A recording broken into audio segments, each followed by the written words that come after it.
Ya es hora. Listo. Bueno, buenos días a todos, buenos días a todas. Bienvenidos, bienvenidas a esta sesión del Seminario de Ciencias Políticas y Movimientos Sociales en la Interculturalidad con el Centro de Investigaciones y Estudios Transmodernos, el Frente Popular Francisco Villa y el Pueblo Xuararutam. Esta es la sesión como final antes de la ceremonia de titulación este jueves.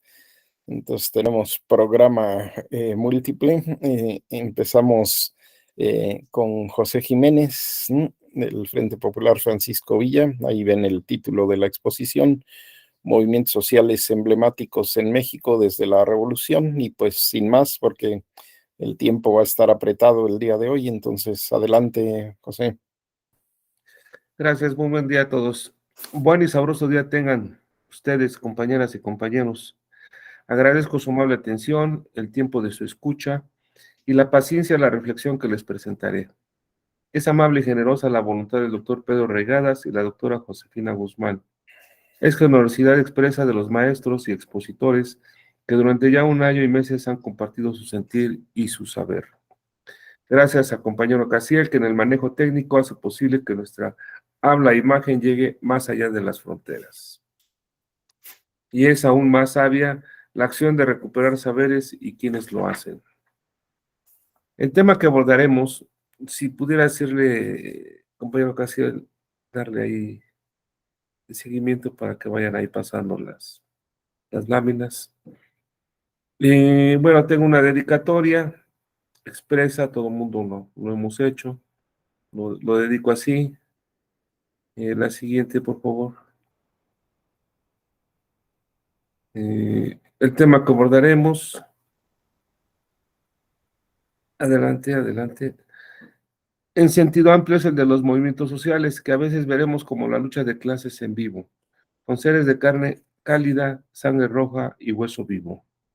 En forma específica, los emblemáticos, los movimientos sociales en la temporalidad de la Revolución Mexicana al momento.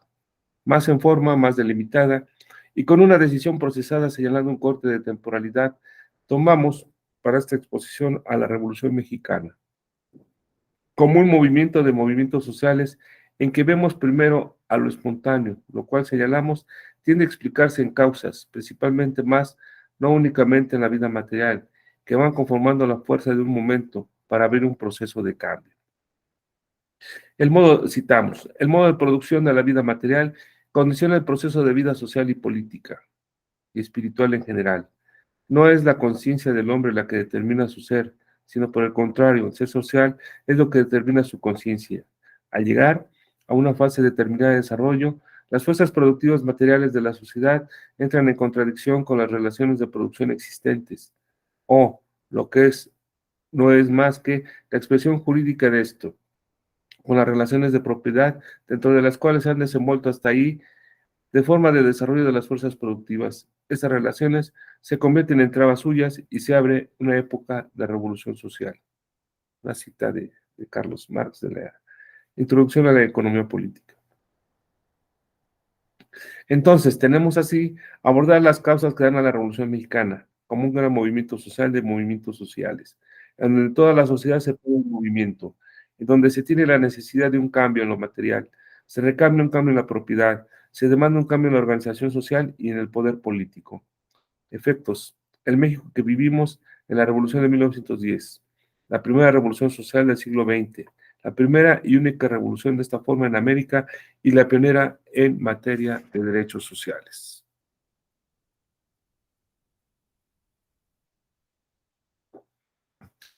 Para entender la Revolución Mexicana, es necesario conocer el sistema que la precedía, el porfiriato, que duró más de 30 años y cambió la vida de los mexicanos considerablemente. Ciertamente era el primer intento de modernizar el país, pero el costo social que supuso fue enorme, nos dice Reckman en su trabajo, La situación política en México antes de la Revolución, el porfiriato. El estudio y explicación de la Revolución Mexicana señalamos que tiene una etapa que nos muestra las causas materiales e ideológicas que se entienden como el porfiriato que se inicia en 1884 al asumir la presidencia del país de manera ininterrumpida el general José de la Cruz Porfirio Díaz Mori, hasta el 25 de mayo de 1911. En esta vemos una importante etapa incluida de 1900 a 1910, en que la situación económica material también se desea de modernización, alcanza un nivel máximo y nos muestra las causas de la explotación: saqueo, pobreza, concentración de la riqueza, cierre a libertades de pensamiento y políticas, abuso de poder y mal gobierno, que nos muestra las causas que motivan a segmentos sociales a ser demandantes activos para convertirse en movimientos sociales reclamantes de cambios. Si puedes seguir pasando la diapositiva y quizás ubicarnos ya en la última, que es la presentación del tema en su conjunto, pero que en esta mañana vamos a centrarnos en la Revolución Mexicana. Al paso tenemos una segunda etapa caracterizada como la de conflicto armado, que en un continuum acorde a un pensamiento de Antonio Gramsci que nos dice: cuando el viejo mundo se muere, el nuevo mundo tarda en aparecer, y en ese claroscuro surgen los monstruos. Y en México, vaya, que aparecen monstruos, aparecieron monstruos. Esa etapa la colocamos del año de 1910 al año de 1929, en que se va de la asunción de Francisco I. Madero a la presidencia de la República, a respuesta de la renovación del poder político, elecciones libres, el sufragio efectivo y la no reelección, a un desencanto de las fuerzas de cambio del maderismo en la presidencia de la República, al mantener la estructura del viejo régimen y el anidarse de la reacción y la traición. Se corre al golpe de Estado con el cuartelazo llamado Decena Trágica y el asesinato del presidente Francisco I. Madero. Aquí las fuerzas encontradas de la sociedad mexicana entran en plena lucha de clases, de grupos de poder, de fracciones y caudillos. Los reclamos los vemos en dos grandes apartados: los políticos con la no reelección, cambio en la presidencia de la República, libertades, ya me perdí. Cambio en la presidencia de la República, libertades políticas, de prensa y de pensamiento, y las sociales con el reclamo agrario, mejores condiciones de vida para los trabajadores, derechos y libertades del pueblo. La mejor síntesis en declaraciones, pronunciamiento y programa políticos del Partido Liberal Mexicano y en mención como homenaje implícito la hacemos a Ricardo Flores Magón hacia la necesidad de la democracia política y la democracia económica. Sin una no es posible, en verdad, la otra. Se pasa por la toma de Zacatecas, batalla militar del viejo régimen porfirista y neoporfirista, con el presidente usurpador Victoriano Huerta, el 23 de junio de 1914, en donde es vencedor el general Francisco Villa y la División del Norte, primer ejército mexicano popular. A más detalles, de los que seguramente ustedes tienen referencia, inicia aquí otro momento del proceso revolucionario, con otras contradicciones, con reclamos políticos y sociales, de propiedad y de relaciones de poder, de proyecto político nacional que da la Constitución de 1917.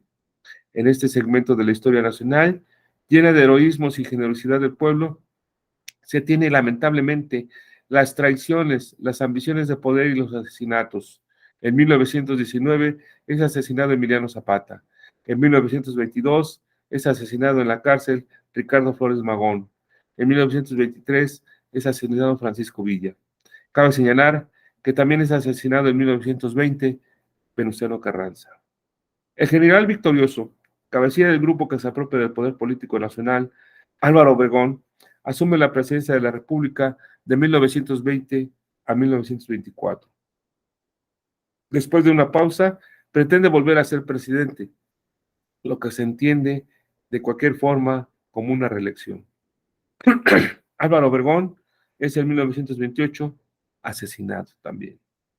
Plutarco Elías Calles asume la presidencia en forma subrepticia y de desarreglada manera pretende mandar o hacer que se le obedezca. Se pasan momentos de denigración política que son resueltos con su expulsión del país, aunque deja como herencia formas de actuación política que hasta nuestros días prevalecen. De 1934 a 1940 asume la presidencia de la República Lázaro Cárdenas del Río. En su periodo como acciones de gobierno se destacan, entre otras, la reforma agraria y la creación y la creación de los ejidos en el sector agropecuario mexicano, por la nacionalización de la industria petrolera, por haber brindado asilo político a exiliados españoles durante la Guerra Civil Española. Es indispensable señalar que el cardenismo pone la base del Estado mexicano actual. A un largo tiempo, se señala que el cardenismo representaba la etapa de duración de la Revolución Mexicana y que con el movimiento social de 1968 en México, la Revolución Mexicana de 1910 había concluido, se había agotado, lo que da también señal a otros movimientos sociales y la posibilidad objetiva de una nueva revolución. Compañero Castillo, quisiera pedirle si fuera tan amable de compartir el video, a manera de ilustrarnos y crear este ambiente de la Revolución Mexicana, que es sumamente interesante y que nos explican el México de hoy y que, bueno, queremos también compartir con los compañeros de otras partes de América.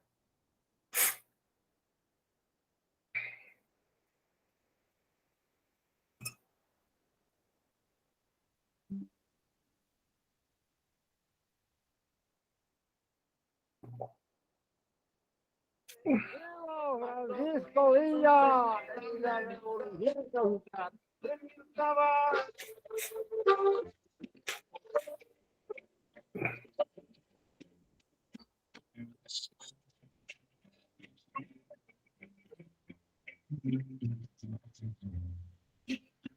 Yo soy soldado de Pancho Villa.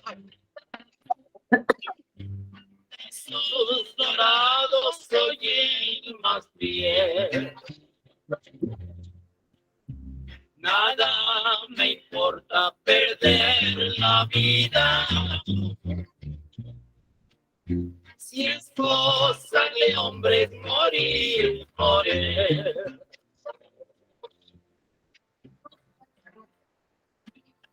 Y aquella gran división del norte, solo unos cuantos quedamos ya. Subiendo sierras, cruzando montes, buscando siempre con quien pelear.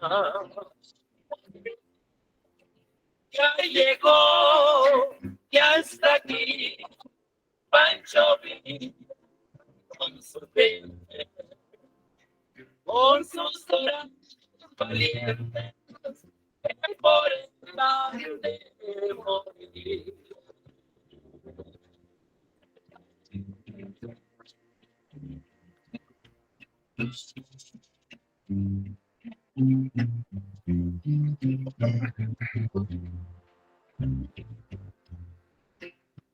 Y al centinela pasó revista.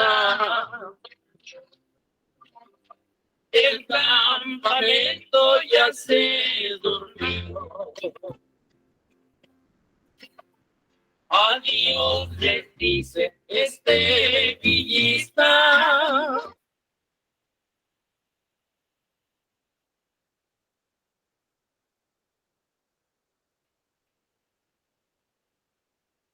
Bien, vamos a continuar. El video nos muestra imágenes de ese movimiento social, de ese movimiento de movimientos sociales, que lo ubicamos así, que es la Revolución Mexicana. Nos ambientamos ahí, ustedes, la intención del video era quizás crear una imagen en la cual ustedes también pudieran ayudarnos a imaginar un México rural, y con ello quiero aportar algunos datos para que ustedes los tengan a la mano, para ubicar el México de 1910 al momento de la Revolución Mexicana, pero que la etapa que explica la revolución de manera específica, donde se centran esas contradicciones sociales, la ubicamos de 1900 a 1910.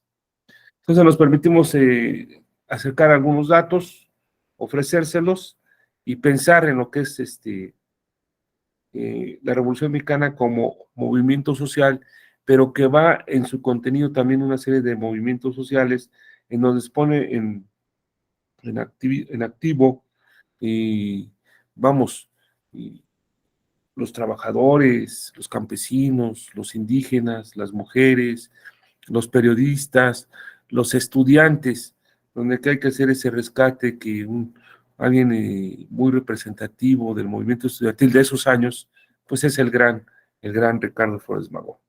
Déjenme acercar estos datos para que ya con ello conformemos esta etapa del México de 1900 a 1910.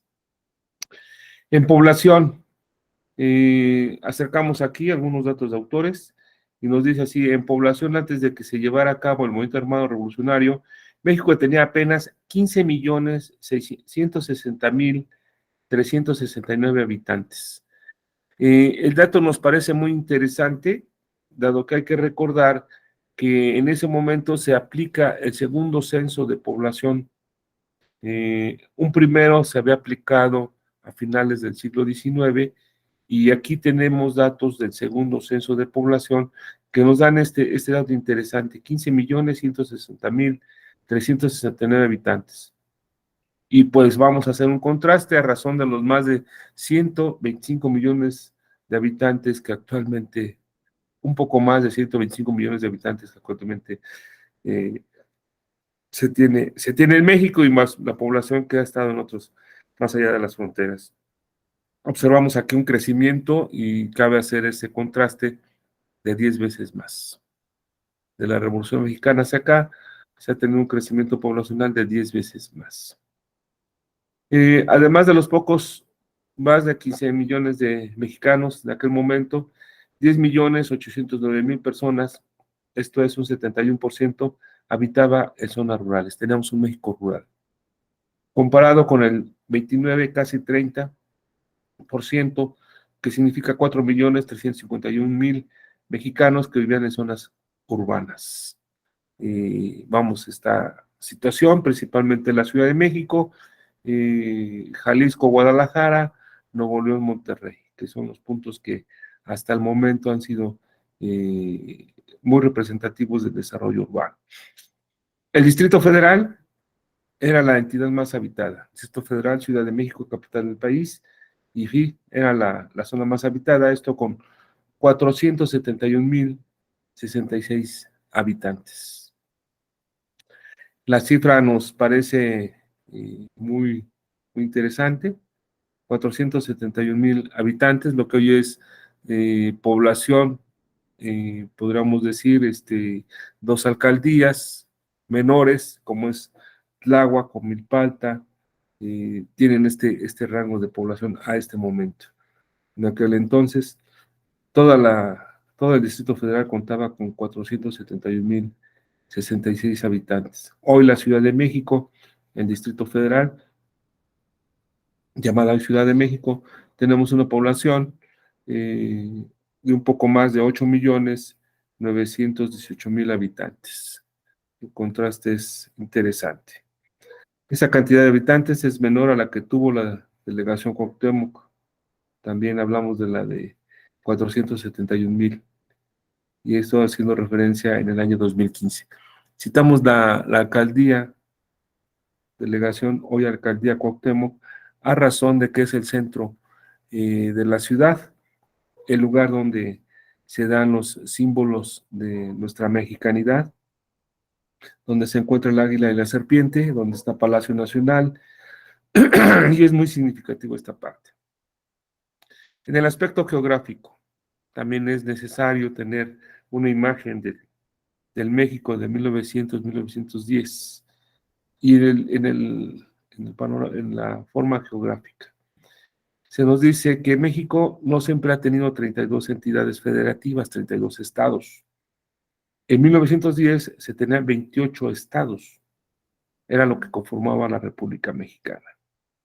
Las entidades federativas no formaban parte de los estados, eran Baja California, que se unió en 1952, Baja California Sur, que se une en 1974, o se le da carácter de estado en 74, Nayarit en 1917 y Quintana Roo en 1974.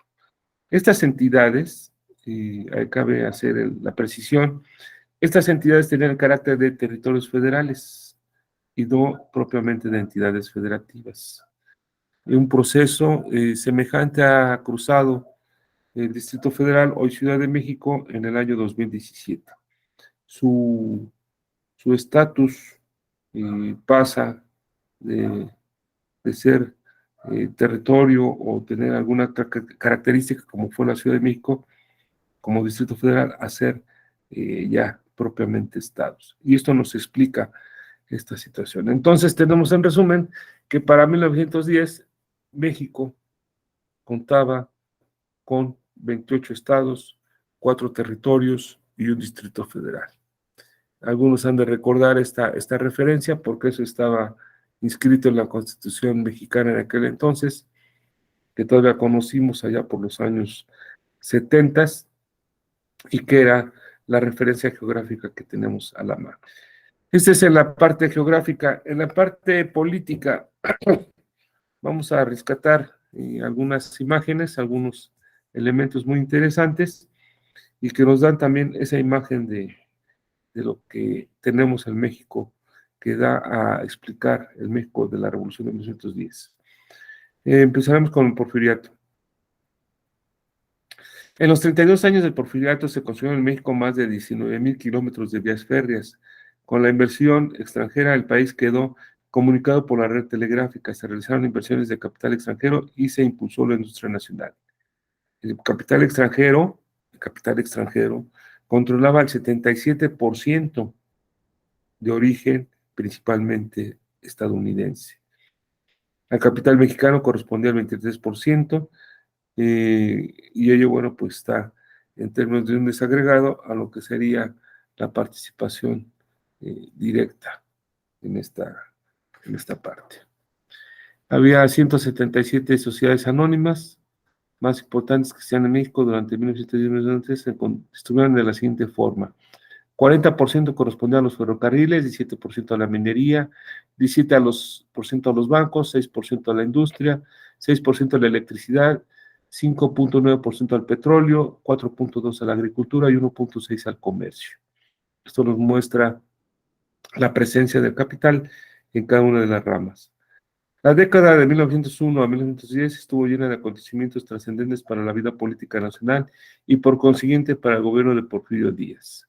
Cabe recordar que en esa etapa también se dan los festejos del centenario de la independencia de México. Pero también hay otra serie de acontecimientos y ahí hay que irlos examinando y explicando paso a paso. La formación de círculos liberales con la consiguiente formación, aunque clandestina, del Partido Liberal Mexicano y la ideología de los hermanos Flores Magón, la ponían apuros a la burguesía terrateniente, la falta de apoyo gubernamental a esa clase social, y esto explica del por qué Madero, la crisis económica, la edad y decrepitud del dictador, a que exigió el restablecimiento de la presidencia como condición para que Francia hiciera un préstamo a México. Todo esto señaló un estancamiento. Estos son datos que nos acercan. Esta imagen nos la presenta el historiador Daniel Cosío Villegas. Y aquí cabe señalar que pues el círculo gobernante y la presencia de los militares tenía ellos todos una avanzada edad, lo que daba también a entender la forma en cómo el gobierno, el Estado mexicano de ese momento actuaba frente a las problemáticas.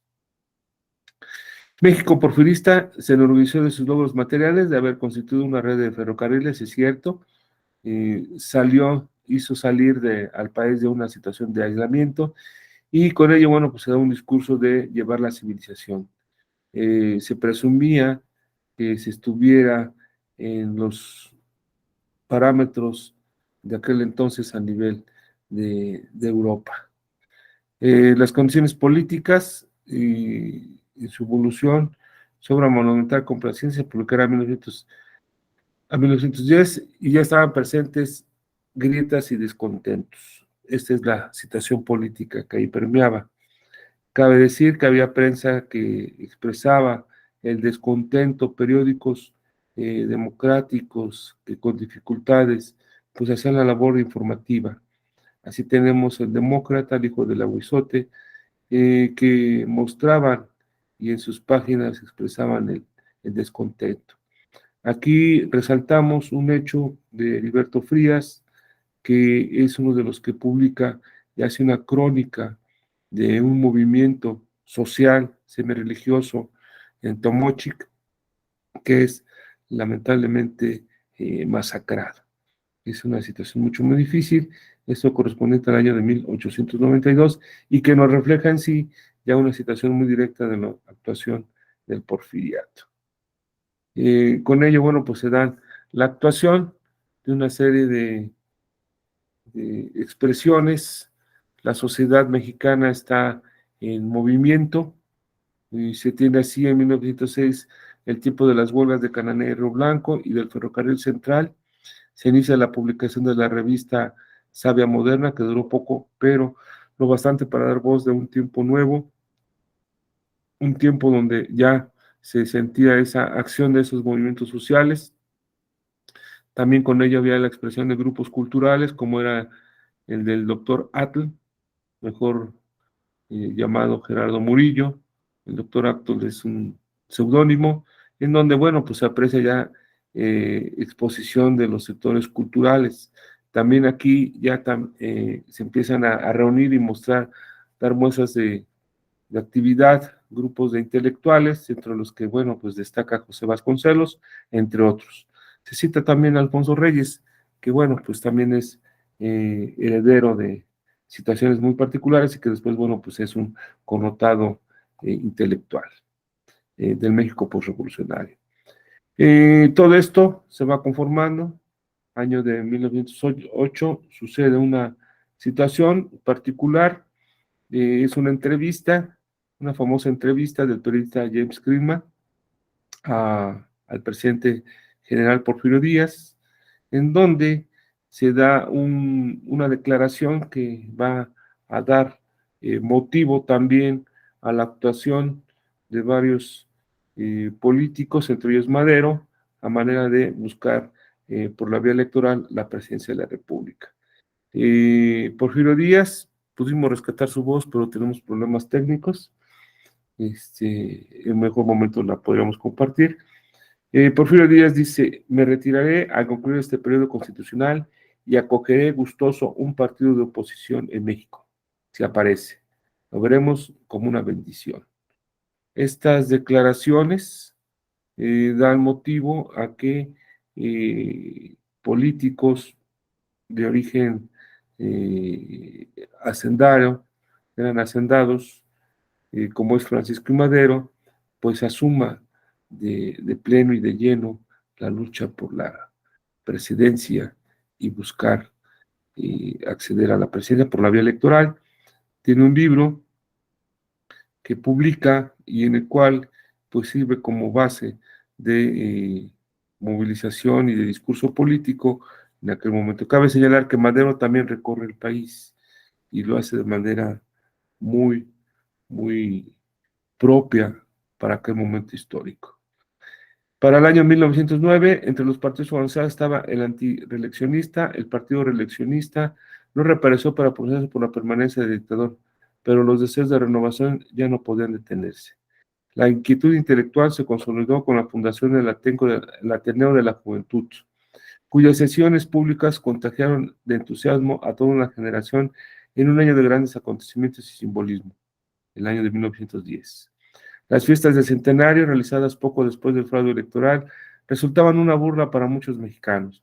Un ejemplo era el patrocinio oficial de 25,000 pesos para una exposición de pintura española y solo 3,000 otorgados a los artistas mexicanos después de su protesta. La inauguración de la Universidad Nacional y sus puertas abiertas a nuevos aires no era suficiente, como tampoco lo será la liberación de Madero apresado en San Luis Potosí. Y mientras, desde Texas, Madero lanzaba su plan de San Luis, que hacía un llamado a levantarse en armas para dar efectividad al sufragio. El arzobispo convocaba una reunión en la que se criticaba al régimen, otro sector social que también entra en movimiento, y muy importante este sector. Había una confrontación con la iglesia. El Grito de Madero aglutinó una heterogeneidad de agravios regionales y de diversos grupos sociales. Campesinos del norte siguieron a líderes como Pancho Villa o Pascual Orozco. Pequeños comerciantes de Coahuila se unieron a los hermanos Gutiérrez. Los campesinos del sur se agruparon alrededor de Emiliano Zapata y los liberales surgieron por todas partes. Y aquí cabe acotar que solo los hermanos Flores Magón permanecieron al margen, desconfiados de que un acaudalado líder como Madero comprendiera los verdaderos problemas mexicanos. Acercamos también el hecho de que, bueno, pues el magonismo es un movimiento muy intenso, muy profundo. No se puede explicar la Revolución Mexicana también sin el magonismo, sin Ricardo Flores Magón. Y vamos, hay convocatorias y movilizaciones importantes como es la de Río Blanco, como es la de Cananea, organización en diferentes estados del país, incluso una rebelión al norte, en las Californias, todo ello, bueno, pues bajo la dirección del movimiento magonista, que después de plano da en alianza con el zapatismo, y que, bueno, pues tiene figuras importantes como Soto y Gama, que van a llevar, pues precisamente el sentir del sector agrario, y que después se sintetiza y se expresa más bien en la Constitución mexicana. También hay una situación muy tensa, muy difícil, está en términos muy duros de represión. Hay que también acercar esta imagen, y con ello, bueno, pues nos da la explicación de todo lo que se estaba ahí y conformando, se está uniendo ese tiempo viejo y ese tiempo nuevo que va caminando hacia noviembre de 1910, y que el 20 de noviembre pues es el punto donde se inicia la Revolución Mexicana de manera del Plan de San Luis, pero sin embargo también hay que rendir homenaje a la familia Cerdán, a Aquiles Cerdán, a Carmen Cerdán, porque ellos, bueno, pues tienen la situación de enfrentar la represión un 19 de noviembre, un día antes. La forma represiva que sucedía, pues la tenemos en esta imagen, y nos dice, el ejército quedaba bajo disciplina de guerra y estaba omnipresente en todo el país. Impedía que se pudiera desarrollar una rebelión contra el Estado, tanto por matar directamente a sus enemigos como por meterles forzosamente a las tropas. Había la situación de leva, que era constante en los pueblos, y bueno, pues también cualquier muestra de descontento, pues era reprimida y después llevado en leva al ejército. El campo lo controlaban sobre todo los rurales. Una policía montada que consistía en delincuentes reclutados. Algo nos recuerda de las actuales policías. En total, una tropa de 3,000 hombres. Como tercer grupo ejecutivo existía la policía regular y la policía secreta. Todos podían aprovechar la ley fuga. Era una forma, casi un equivalente a la pena de muerte. La ley les daba el derecho de fusilar a los delincuentes si trataran de escaparse. Claro está que eso dio paso a interpretaciones muy generosas y muy extremas. Los que acabaron en la cárcel no fueron más afortunados, como la insalubridad total, que pronto causó la muerte. Otros fueron mandados a las plantaciones de Quintana Roo, Yucatán o Veracruz, donde los presos normalmente no sobrevivían más de un año por las condiciones de trabajo en un clima insoportable, o fueron forzados a luchar contra otros, como fue el caso de varios grupos indígenas. Entra ahí el movimiento, los campesinos, los indígenas, los estudiantes, los intelectuales, los sectores populares urbanos. Se desarrolla la lucha por mejores condiciones de renta o situaciones de vivienda. Todos los movimientos sociales de ese momento entran en conjunto en movilización, en un torbellino, en un movimiento de movimientos sociales, que es la Revolución Mexicana. Pensémoslo así, la Revolución Mexicana como un gran movimiento de movimientos sociales. Esta sería mi exposición, compañeros. Lo acercamos así, el tema como tal está ahí, y pues tomamos esto como punto de partida. La Revolución Mexicana como un gran movimiento de movimientos sociales. Gracias, compañeros. A sus órdenes. Gracias, José. Pues se abre la discusión. Adelante, Toño. Buenos días. Pues nada más para felicitar a mi compañero José. Es una buena exposición. Yo espero que cuando se transcriba y se haga llegar, se entienda la intención, ¿no?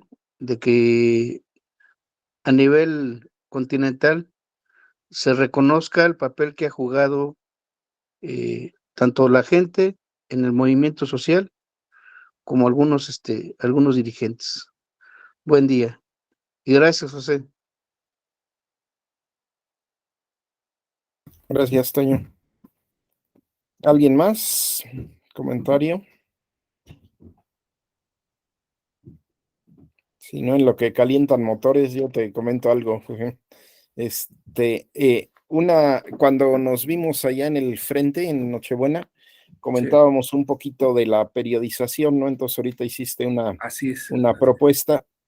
Ahora te pediría como complementar con la periodización internacional, porque yo creo que el imbricamiento de las dos dinámicas ayudan a entender el proceso, ¿no? Porque si pensamos en la periodización del siglo XIX y XX, ¿no? Pensamos cómo, no sé, las fechas son un poco arbitrarias, pero digamos 1873, el avance del imperialismo, ¿no? Que en algún momento va a analizar Lenin, ¿no? Y todo el avance del capitalismo global que se puede cerrar probablemente en un destiempo, digamos, con el movimiento interno de la historia de México, porque lo podríamos cerrar más o menos en 1918, ¿no? O sea, se cierra toda esa fase del imperio, ¿no? Con toda la masacre, y ese periodo, digamos, 1914-18 es como el cierre, ¿no? De dónde acaba el impulso del imperialismo, del dominio de los monopolios, de la creación de la oligarquía mundial, ¿no? Y a la vez es el arranque de la otra fase, porque podríamos pensar que 1914 a 1945, este periodo de las guerras, ¿no? Y también de la Revolución Rusa y la independencia de Mongolia y la creación de los estados como Irán derivados de la Revolución Rusa, y implica también en 29 la Gran Depresión y toda la crisis del liberalismo burgués, ¿no? Entonces, como que este entrecruce, ¿no? Porque la Revolución Mexicana nace como primera gran revolución, digamos, del siglo XX mundial, ¿no? Pero está en esa fase del imperio, pero mientras está la Revolución Mexicana, pues ocurre esta gran guerra mundial, ¿no? Y se cierra, digamos, la fase armada, la Constitución de 1917 en ese marco, y lo que va a venir después, ¿no? Todo el periodo posrevolucionario y el cardenismo se da ya en esta fase de crisis del capitalismo, ¿no? Entonces creo que el entreverar esos dos aspectos puede ser útil para la comprensión, ¿no? Luego de la parte de la población, a mí me ha parecido siempre que es muy importante la demografía, pero en el caso de México es muy importante, por desgracia, la demografía de la muerte, ¿no? Porque aunque hay diferencias de opinión, creo que todo mundo coincide en que el más impactante proceso de despoblamiento mundial ocurrió en México en la ocupación de la invasión española. Y luego perdimos una cantidad que no acaban de precisar los demógrafos, pero que fue enorme en la independencia y después en la revolución. Hay también un despoblamiento que yo sepa, no conozco un estudio como más preciso de cuántos fueron los muertos, ¿no? De la Revolución Mexicana, pero sí se tienen los censos, ¿no? O sea, el que mencionas tú, ¿no? De 15.160.000 habitantes, ¿no? En 1910, y cuando hacen el censo de 21 son 14.334.000 habitantes, ¿no? Pero están como varios procesos cruzados ahí, porque en 1918 fue la gripe española, ¿no? Que dicen algunos que mató hasta 450.000 gentes, ¿no?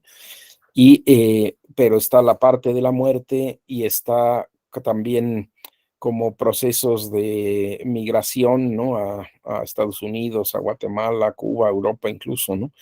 Entonces, pero el número sí son cientos de miles, ¿no? De muertos de la Revolución Mexicana, que es un proceso súper fuerte, ¿no? El aporte, digamos, popular en México creo que es el más importante del mundo, tal vez, ¿no? Así como Vietnam es el ejemplo de las luchas antiimperialistas batiéndose contra todos, nosotros somos el ejemplo de la participación popular con un costo enorme y la revolución pues es parte de eso, ¿no? Luego del ferrocarril, como tú vas a tratar los movimientos sociales a todo lo largo, ¿no? Del siglo XX, eh, creo que es bien importante destacar que el ferrocarril pues es un elemento simbólico en varios aspectos, ¿no? Porque por un lado eh, va a desarrollarse en el Porfiriato, pero luego, como Villa es el ejemplo del uso del ferrocarril en la guerra, ¿no? Incluso a escala mundial es una cosa notoria en la cuestión militar, ¿no? La burguesía le va a tener pánico, ¿no? Y no desarrollan luego mucho el ferrocarril porque pues ocupó Zacatecas, destruyó a la burguesía zacatecana, ¿no? Entonces le tienen pánico y va a tener eso, aunque se impulsa, ¿no? Con Cárdenas y se nacionaliza el ferrocarril y todo, pero el ferrocarril significa soberanía, porque eh, se calculaba cuando Cedillo hace la reforma de privatizar el ferrocarril y desaparecerlo en parte, ¿no? El ferrocarril tenía el 5% del territorio nacional, ¿sí? O sea, era un fenómeno de soberanía fundamental y ahora, bueno, se está tratando de retomar algunos aspectos, ¿no? Con López Obrador. Después también como marcar los aspectos de carácter internacional, no solo en la periodización, sino el problema de la dependencia, ¿no? Que nunca se perdió, digamos, pasamos de España a los Estados Unidos en un proceso paulatino y ya cuando llega el porfiriato, pues una gran parte del intercambio comercial es con los Estados Unidos y de ahí para el real nunca se ha perdido ese enorme dominio, ¿no? Y bueno, toda la injerencia gringa que Katz y otros estudian, ¿no? En la Revolución Mexicana y el proceso también de marcar un poquito más a lo mejor la cuestión de las burguesías, ¿no? Porque sin duda pues emerge en la Revolución Mexicana el grupo Sonora, ¿no? Y toda la burguesía del norte. Y a mí me enteré, ayer me decía José, ¿no? Que un posible candidato de la derecha ahora para el 24 es otra vez Krill, ¿no? Que viene de esa raigambre de la burguesía emergida del norte de la revolución, ¿no? Y creo que también como te metes a tanto detalle, sería interesante desde ti, desde ustedes, son como el frente, cómo caracterizar la revolución, que es todo un asunto, ¿no? Yo recuerdo un ensayo de Alan Knight, no sé, no, ¿cómo se llama? No me acuerdo, Knight se apellida, pero no me acuerdo cómo se llama de nombre, que discute pues todo el problema de la caracterización, que no es cosa menor, ¿no? Porque hemos oscilado por diversas caracterizaciones que no son muy satisfactorias, ¿no? La revolución interrumpida de Gili, revolución burguesa, revolución de todo tipo, ¿no? Pero me gustó de tu trabajo mucho que es cuáles son las situaciones, ¿no? Y desde ahí un poco ir definiendo la revolución mexicana, porque muchas veces al enunciar se deja de entender las características propias, el aporte propio de la Revolución Mexicana, que sigue siendo complicada de caracterizar porque no embona con los cartabones, en particular el marxismo. Creo que ha tenido una bastante desfortuna en el acercamiento a la Revolución Mexicana porque se le sale del molde digamos, al marxismo dogmático, ¿no? En ese sentido tu trabajo me gusta porque trata de ver cómo opera, ¿no? Porque ya pensado en el largo aliento del siglo XX, híjola, pues no es sencillo, ¿no? Porque, por ejemplo, el artículo 27 y la reforma agraria y la participación de Villa, pues son complicadas, ¿no? Porque ya pensando con ojos históricos en esa caracterización, por ejemplo, ¿a qué abona el artículo 27? Pues también sirve para la seguridad de la industria y del desarrollo del capital, ¿no? Es muy complejo el panorama ya visto, porque pues ya lo ves a los ojos del siglo XXI, de un siglo entero de la culminación de la Revolución Mexicana. Aunque lo que me gusta justamente de lo que haces es ver la revolución cómo se despliega, porque también creo que uno de los errores grandes de muchos análisis, sobre todo de izquierda, de la Revolución Mexicana, es que lo ven para atrás, ¿no?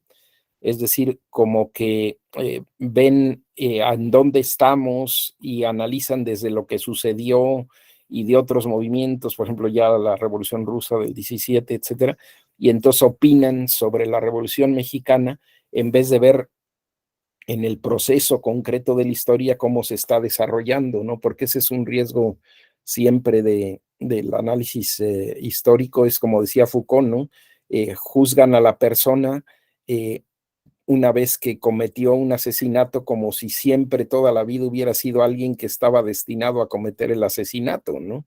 Y entonces, pues es terrible el juicio sobre eso, ¿no? Y entonces a veces de la Revolución Mexicana opinamos desde un punto de vista que no ve cómo se va construyendo y cuáles son las alternativas que vive Madero, Villa, Zapata, Carranza, Obregón, todo el movimiento social, los campesinos depauperados de Zapata, ¿no? Los peones de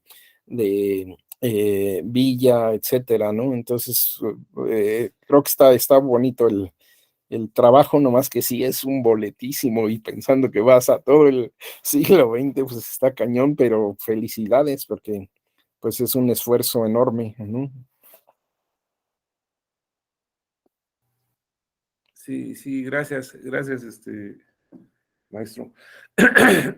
Sí, es un tema amplio. Bueno, el tema en conjunto, bueno, son los movimientos sociales, lo explicábamos al principio. Ciertamente, bueno, ubicamos los emblemáticos, la Revolución Mexicana al momento, y vemos ahí, bueno, efectivamente la Revolución Mexicana y la situación que sucede en el campo. Y, por supuesto, hay que citar a Rubén Jaramillo como una ruta de movimientos sociales, los movimientos sociales que se sucedieron con los médicos, los ferrocarrileros, los petroleros, y para el México, para el México del siglo XX, compartiéndolo con los compañeros de otros países. También está en sentido del movimiento estudiantil popular de 1968, que es una referencia también. Ahí se hace efectivamente un punto de, de observación, o es un momento de observación, porque se señala que la Revolución Mexicana se agota al 68. Hay referencias que me parecen serias importantes a razón de esa opinión. A lo mejor voy al paso, pero muy importantes las referencias. Después ya un México que nos da movimientos sociales y que están ahí, vamos, que va efectivamente el lanzamiento zapatista en el año 94, o toda esta serie de situaciones de movimientos sociales hasta el momento. Con ello sí es, en suma, todavía complicado explicar la Revolución Mexicana. Efectivamente hay unos que nos dicen que es interrumpida, Kili nos dio formación al ver la Revolución Mexicana, dice carácter interrumpido, y otros que nos la muestran como una revolución agraria o indigenista que incluso quería echar la rueda hacia atrás, decía en su metáfora Womack, cuando abordaba el estudio del zapatismo, o circunstancias que también la veían con una situación donde los sectores populares de los campesinos, los indígenas, los trabajadores, el sindicalismo, pues no contaba con una dirección política, con una cabeza. Esa metáfora del proletariado sin cabeza, que también ahí nos la pone y que nos trata de dar explicación en todo el sentido del proceso revolucionario. Ciertamente a este momento sí es complicado todavía aún explicarnos ese gran movimiento de movimientos sociales que fue la Revolución Mexicana. Pero aquí yo quisiera que ojalá pudiéramos saber, estamos sintonizados todos de la misma forma, de que la intención primera era que nos trasladáramos a los años 1900, esa década, 1900-1910. Esa fue la intención del material preparado para esto. Todavía hay más material, pero aquí, bueno, tratamos de hacer esa síntesis. Entonces, primeramente la intención fue esa, de que nos trasladáramos en un imaginario a 1900-1910. Y no fue una revolución que, digo, a alguien se le ocurrió que el 20 de noviembre de 1910 se convocara a todos, los llamara y que se levantaran. No fue así. Fueron condiciones materiales, sociales, incluso culturales y espirituales, que fueron conformando una situación que efectivamente estalla, si es correcto usar la palabra estalla, para ese 20 de noviembre de 1910. Que incluso tengo que señalar, hay algunos relatos donde nos dicen que esa fecha, el 20 de noviembre de 1910, pues no hubo muchos levantamientos, El único que se conoce fue el de los hermanos de la familia Cerdán en Puebla, pero de ahí en más, los levantamientos no fueron espectaculares o novedosos y demás. Aún Madero estaba en el cruce de Estados Unidos a México, Villa pues andaba haciendo sus cosas, Zapata estaba ya atendiendo las conflictivas indígenas. En la península también es otra geografía que no hay que olvidar, también estaban sucediendo situaciones y se estaban dando un clima de rebeldía. El movimiento estudiantil de 1900 también estaba ya en plena lucha. La universidad estaba nuevamente siendo retomada con todas las críticas que había, y cabe señalar que a 1929 la universidad nuevamente da un movimiento por la autonomía. Las mujeres reclamando el voto, los jóvenes en toda posibilidad reclamando un proyecto de vida, los intelectuales, los pintores, incluso el ejército mexicano. Y no podemos dejar de decir del general Felipe Ángeles, que también es un sector del ejército que está mostrando su descontento y que también son sujetos y actores que están ahí, pero se le ha prestado mucha atención al aspecto político electoral, cabe así mencionarlo, a razón de la declaración de Porfirio Díaz en la posibilidad de una alternancia, ¿sí? Y el respeto al voto, la bandera de Madero de no reelección y demás, pero se le da importancia a esto, y sí, ciertamente, está ahí el punto, acuden varios partidos políticos, varios candidatos, hay el libro de la Asociación Presidencial de Madero, y bueno, el tema político general, y ciertamente a la elección de ese año, donde también se festeja el centenario, y todos festejándolo en la Avenida Reforma, también es otro dato que hoy nos trae a coincidencia en este momento, es de que hay un gran un fraude electoral, ¿sí? Y ello, bueno, pues ya da paso al siguiente momento en el cual, bueno, pues se pasa de la lucha electoral por actores. Madero no deja de ser hacendado, y también se refleja ahí en las políticas de Díaz un trato hacia esos productores agrícolas Hacienda, y bueno, también está ahí en esa parte.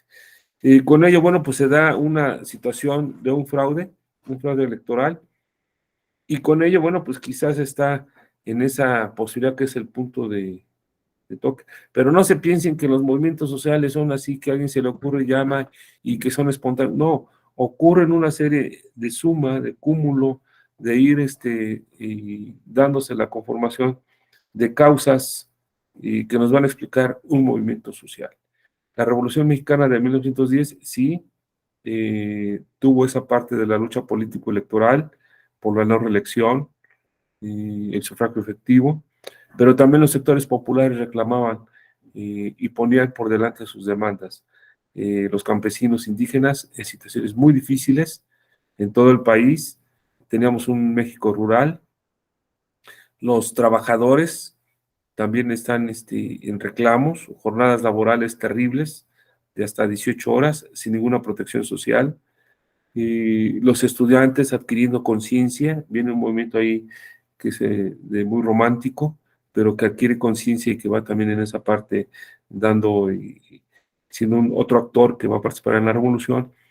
Y con ello, bueno, pues estos grupos, estos sectores sociales, pues van confluyendo, van ubicándose en un momento dado que ese gran movimiento, esos movimientos sociales van sumando fuerzas, van coincidiendo, van ubicando momentos y que, bueno, pues la única salida, pues es la salida de la lucha armada que se convoca el 20 de noviembre de 1910.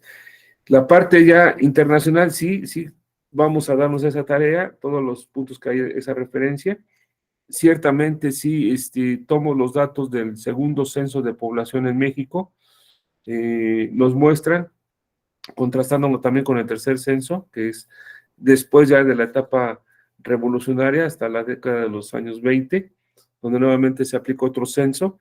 Y sí, el dato ahí es muy duro, es un dato terrible, es un dato doloroso, donde se señala que la pérdida de vidas humanas después de la revolución, a razón de estos datos que se infieren, se ubica en 1 millón, de vidas. Esa es la pérdida de la Revolución Mexicana, a razón del aspecto humano, y que con ello, bueno, pues tiene todas también las características, porque no solamente se sumó el conflicto armado, también hubo epidemias, la gripa española que se mencionó ahí, también hubo hambrunas, que también es otro factor que está de un desastre que genera costos de vidas, como también hay una situación muy difícil por delincuencia, que también es otro dato que hay que estarlo ahí, porque efectivamente hace rato mencionábamos los rurales, la policía rural, y claramente se ha especificado por varias fuentes que no eran otra cosa más que delincuentes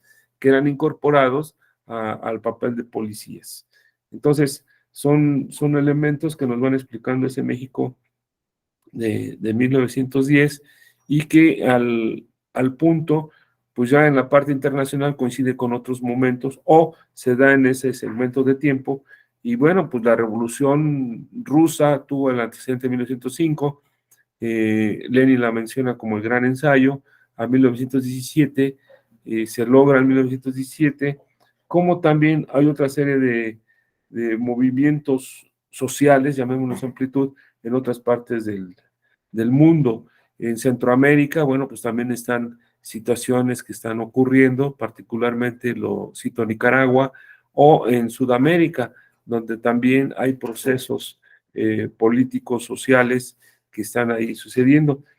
Y sí, agradezco mucho ese señalamiento de ver la historia, no del presente hacia atrás, no, ver una historia viva, una historia de gente de carne y hueso, de un hueso vivo, de una sangre roja, de un músculo todavía tibio y de gente que está ahí sufriendo con toda la intensidad lo que es una revolución, porque es muy difícil, no es una situación gratuita o fácil, sino un proceso revolucionario, es un momento muy intenso de vida, muy intenso, y que lleva, bueno, pues a situaciones muy complicadas de sufrimiento, de dolor, pero también que es un momento en el cual una revolución, como fue la Revolución Mexicana, pues demanda la necesidad de un cambio. Y por eso hacemos la cita, la metáfora de Gramsci.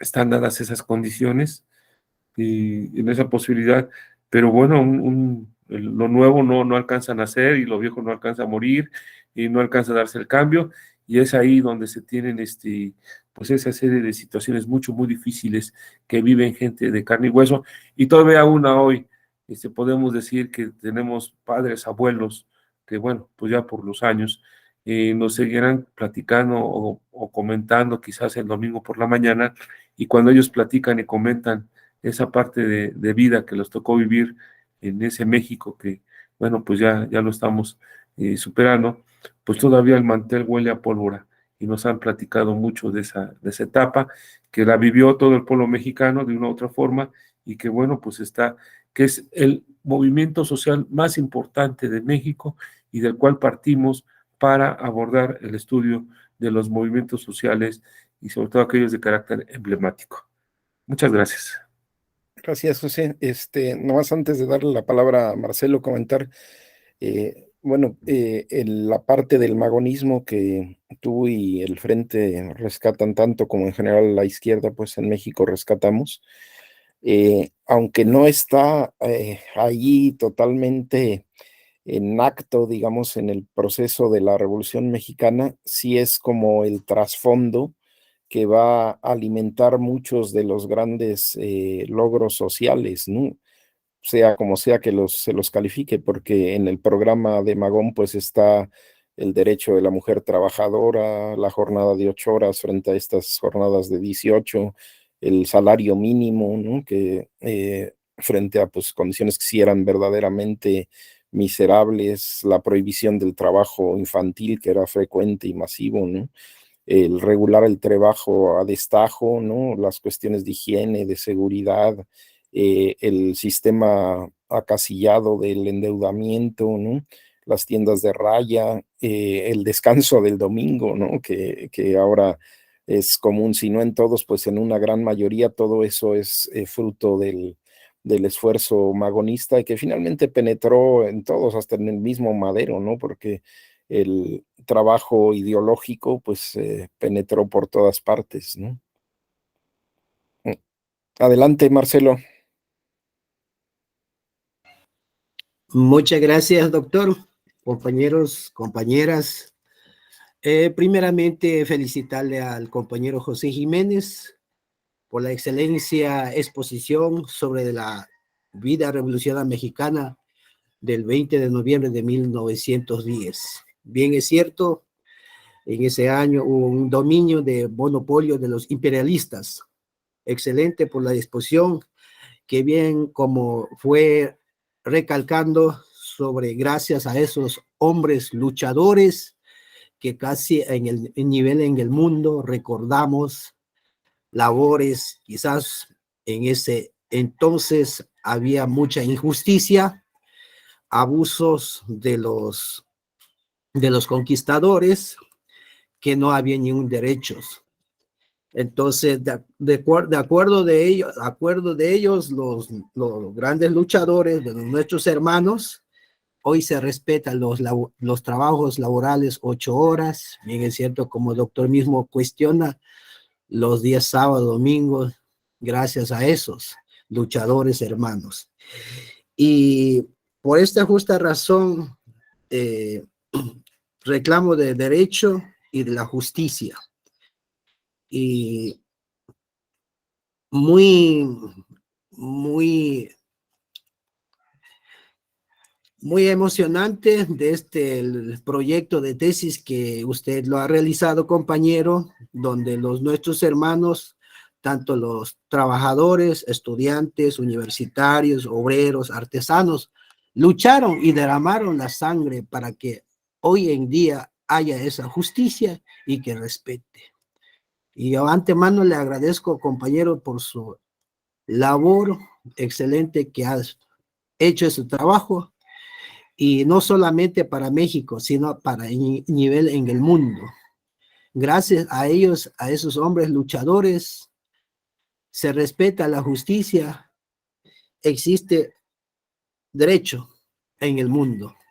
Antemano le agradezco a todos los compañeros y felicitaciones, compañero.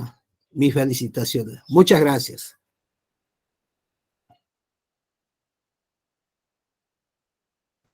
Gracias, compañero, muy amable. Gracias. ¿Alguien más que quiera comentar, preguntar? Pedrito, yo. Adelante, Manuel. Buenos días con todos y todas. Saludos desde Ecuador. Felicitarle al compañero que expuso. Muy importante para mí saber de México, sobre la Revolución Mexicana. Yo tengo una pregunta. Quiero entender qué similitud tiene entre imperio y capitalismo. Otra pregunta es, ¿qué es burgués? ¿Me ayudan, por favor, a especificar de manera, con palabra más fácil, entendible para mí? Y también, ¿qué es demografía? Esa es la pregunta que lo hago. Muchas gracias.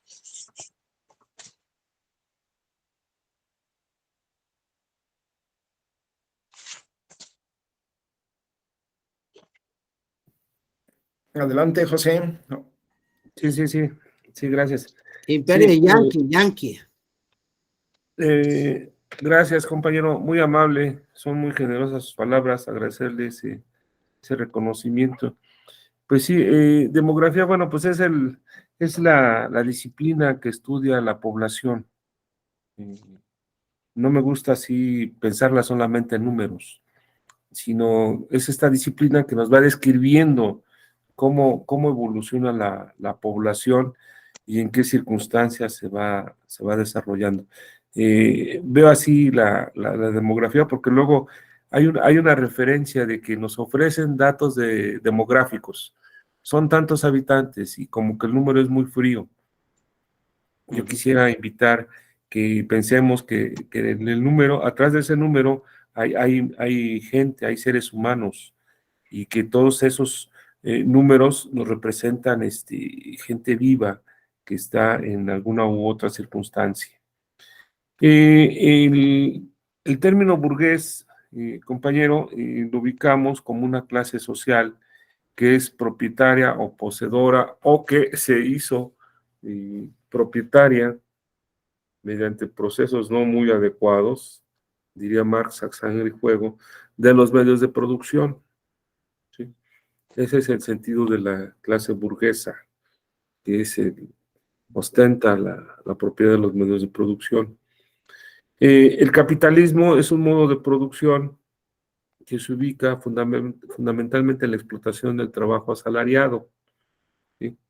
El capitalismo como tal, con una relación entre los que son dueños de los medios de producción, que son los burgueses, y el proletariado, que pues solamente tiene su fuerza de trabajo. Y con ello, bueno, pues también está en el sentido de que el capitalismo ha pasado varias etapas. Hoy nos toca vivir la etapa imperialista del capitalismo. Hay una discusión, incluso hoy por hoy, porque ya ve que se menciona la globalización, y que incluso, vamos, está en el sentido de señalar que hoy por hoy también tenemos no una globalización, sino un imperio. ¿Sí?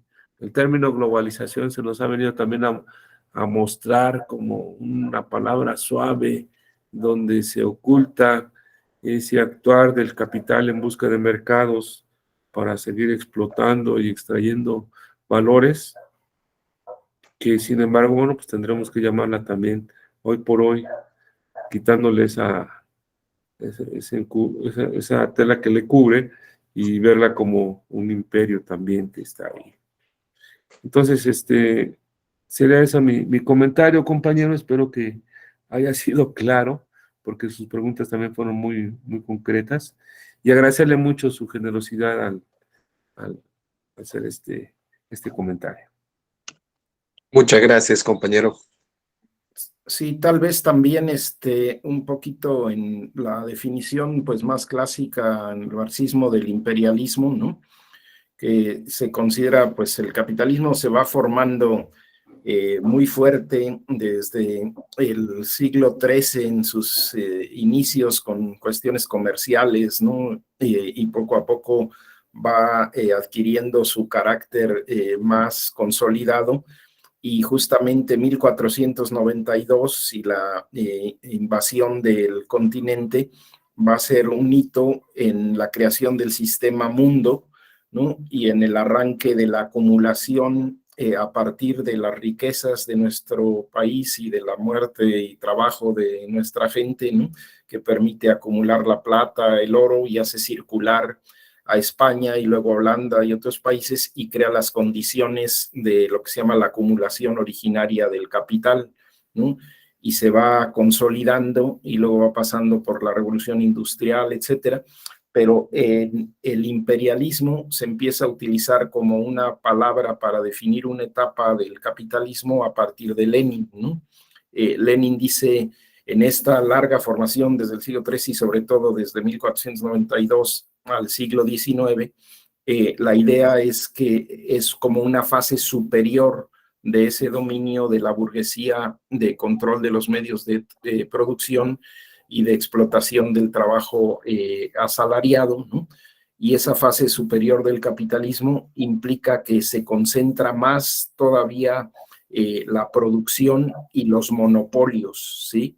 Y los monopolios tienen desde el punto de vista de clase el correlato de no solo la burguesía, sino de un núcleo muy pequeño, que son los que controlan los países y el mundo, ¿no? Que es la oligarquía, o sea, es decir, de los poseedores de la tierra, de los poseedores de las fábricas, de los comercios, ¿no? Un núcleo muy pequeño que controla la mayor parte de los medios y concentra la mayor parte de la riqueza. En México se habla de 300 familias más o menos que acumulan la mayor cantidad de riqueza. Otra característica que decía Lenin del imperialismo, ¿no? Es que se juntan el capital de los bancos con el capital de la industria, ¿sí? Y se hace lo que se llama el capital financiero, que es el que está detrás de las guerras mundiales, justamente, ¿no? Eh, Otro rasgo que definía Lenin es como que se exporta el capital y con respecto a nosotros en el continente americano, ¿no? Sucede que hay un intercambio desigual, ¿sí? Porque nosotros damos mercancías baratas, ¿no? Y nos regresan mercancías elaboradas con una gran cantidad de diferencial de ganancia. Y también Lenin decía ya desde fin del siglo XIX, inicio del XX, ¿no? Cuando escribe sobre el imperialismo, que se forman asociaciones internacionales monopólicas de los capitalistas, ¿no? Y se reparten el mundo. Justamente el problema en México de 1938 de la expropiación petrolera es que tenían repartido el territorio con petróleo y era el territorio de la Shell, el territorio de otras compañías, ¿no? Así como lo hicieron también, por ejemplo, en el mundo árabe y se repartieron los territorios árabes a partir de las 7 hermanas, las 7 compañías petroleras, ¿no? Y hicieron división del mundo y así en otros territorios con distintas mercancías. Y también lo que dice Lenin es que en el fin del siglo XIX, inicio del XX, se termina de repartir el mundo, ¿no? O sea, en 1492 empieza, ¿no? Este despliegue en el continente y luego todo el manejo de la esclavitud de África hacia América, ¿no? Pero es hasta siglos después que termina de repartirse el mundo, es decir, ya no hay más territorio que repartir, se lo arrebatan desde entonces, ¿no? Y se lo quitan unos a otros y lo que quieras, ¿no? Pero prácticamente el mundo está repartido ya para ese momento, ¿no? Serían algunos de los rasgos del imperialismo. Adelante, Hugo.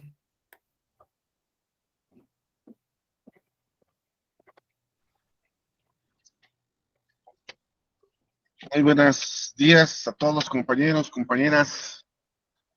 Primero, agradecer al compañero José por la exposición.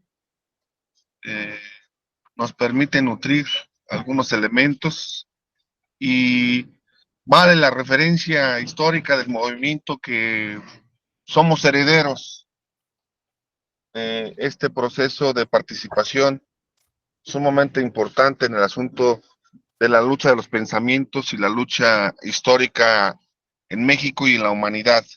Y me llega a la memoria tanto cómo ha generado el ámbito de la participación y los movimientos sociales cuando Villa ataca a Estados Unidos. Es el pueblo, son las comunidades de toda la gran, genera la defensa de que no se pueda capturar a Francisco Villa. Es decir, los movimientos sociales coberturan los pensamientos más naturales para el ámbito de la transformación y que hoy es fundamental. Somos producto de un pensamiento que de manera constante hay que estar desarrollando y por supuesto participando. Un abrazo al compañero José, a todos los compañeros y felicidades. Un abrazo.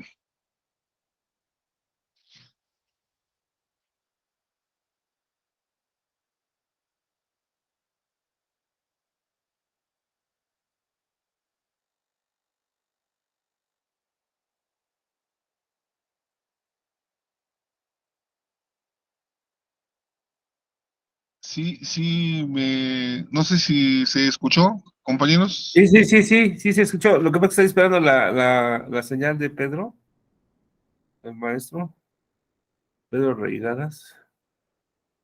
Pero sí agradecerte mucho el comentario, agradecerte mucho la felicitación que expresas, y ciertamente, bueno, mientras se regresa la señal, sí decir de que los movimientos sociales, y hay también alguien que ha hecho señalamiento, ¿no?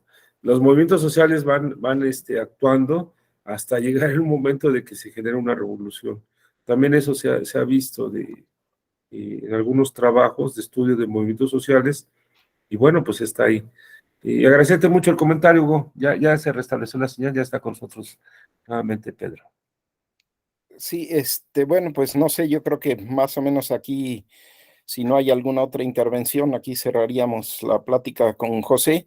Aquí hay pues todavía un trabajo importante que realizar en los meses y semanas que vienen, ¿no? Entonces, bueno, seguiremos atentos al proceso de trabajo de esta memoria que va a estar muy emocionante, muy, muy valiosa para todo el seminario, ¿no?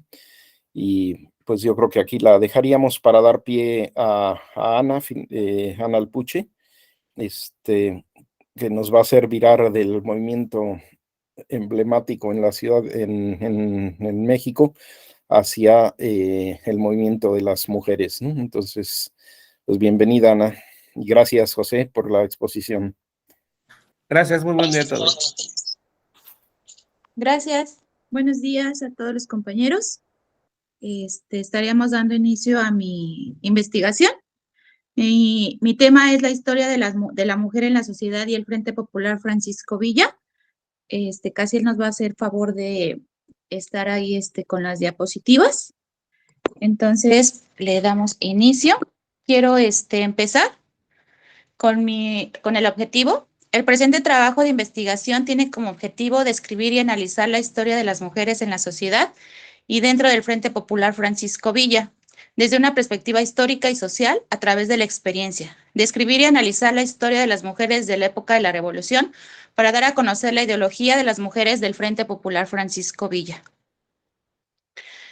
Quiero empezar con la definición de lo que es sexo y de lo que es género. Es importante definir exactamente a qué nos referimos con el término género y cómo se diferencia del término relacionado sexo. Llamamos género a lo que parece diferenciar la identidad femenina de la masculina, así como las múltiples características que conllevan comportamientos, actitud, consideración social, etc. En las ciencias políticas y sociales, hay autores que ya en el siglo XX diferencian entre sexo y género, asignándolo lo primero a una realidad biológica y lo segundo a una creación social. Entonces, mujer significa persona de sexo femenino. Ahora sí entraremos a lo que sería el recorrido histórico por de la revolución de las mujeres mexicanas. Desde la antigüedad clásica, Aristóteles consideró a la mujer un ser humano incompleto, de menor capacidad que el hombre.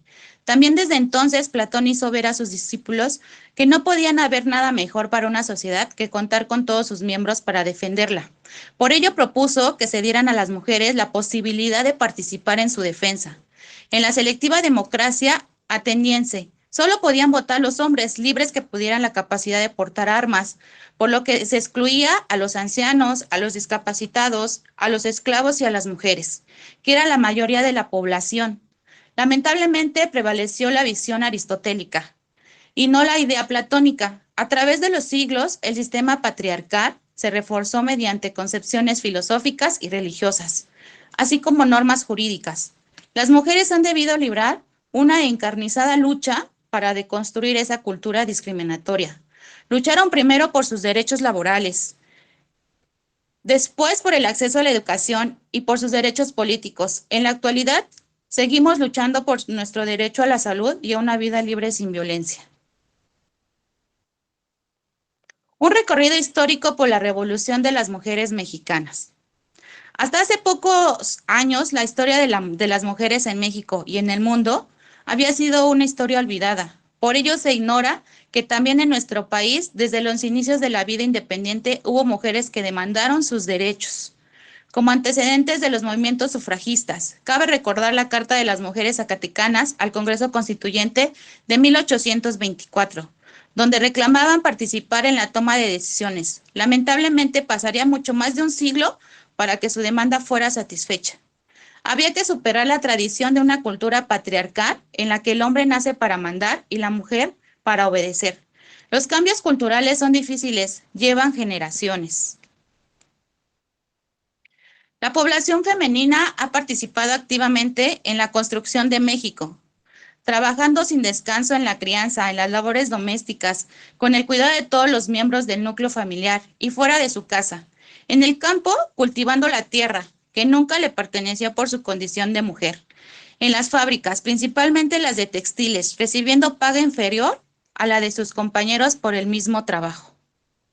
Por ello, las mujeres mexicanas encabezaron movimientos sindicalistas desde el siglo XIX, como el de las zaraperas en Puebla en 1884, o el de las cigarreras en la Ciudad de México en 1887. A finales del siglo XIX y principios del siglo XX, las mujeres también empezaron a organizarse en clubes políticos contra la dictadura. Participaron activamente en el Club Liberal Ponciano Arriaga. En 1906 se construyó la agrupación Admiradoras de Juárez con Eulalia Guzmán, Hermila Galindo y Luz Vera, cuyo objetivo era la obtención del sufragio. La entonces secretaria de Venustiano Carranza, Hermila Galindo, junto con Edelmira Trejo, llevaron al constituyente la demanda del voto para las mujeres.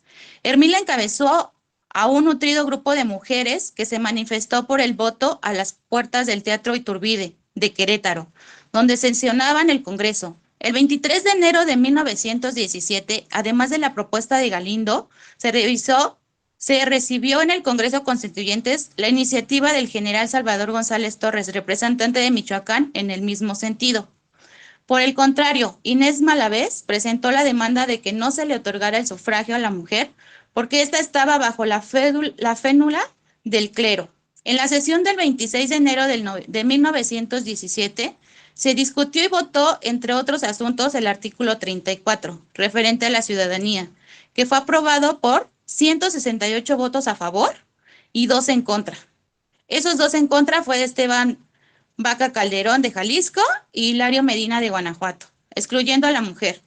Sin embargo, es importante mencionar que no se encuentran los argumentos de la negativa, por lo que no se puede determinar que estos 2 votos correspondieran necesariamente a la defensa del sufragio femenino.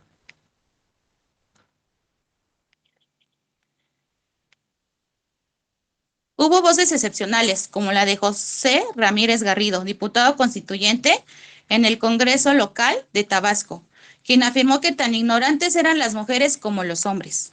Maestras normalistas y soldaderas participaron activamente en el movimiento revolucionario. Algunas dejaron las faldas para portar los pantalones de mando y convertirse en coronelas. Pero la revolución no hizo justicia a las mujeres. No reconoció sus derechos políticos en la década de los 20. En la década de los 20, Yucatán, San Luis Potosí y Chiapas dieron el voto a nivel local, pero los cambios políticos lo echaron abajo, con la excepción de la entidad chiapaneca. En Yucatán, Felipe Carrillo Puerto, presidente del Partido Socialista del Sureste, argumentó que en la Constitución no se prohibía explícitamente el voto a la mujer, como gobernador de Yucatán.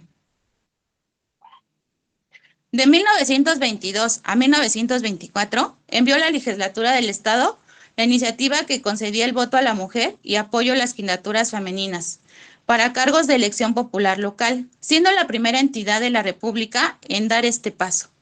En las elecciones del 7 de noviembre de 1922, Rosa Torres fue la primera mujer electa regidora del país, ocupando la regiduría de prensa y beneficencia, cargo que cumplió de principio a fin. El 18 de noviembre de 1923, Elvia Carrillo Puerto, Beatriz Peniche y Raquel Cicero fueron las primeras mexicanas electas diputadas en un congreso estatal. En la 18 legislatura, sin embargo, ninguna de las diputadas pudo ejercer sus funciones, después del asesinato de Carrillo Puerto en enero de 1924.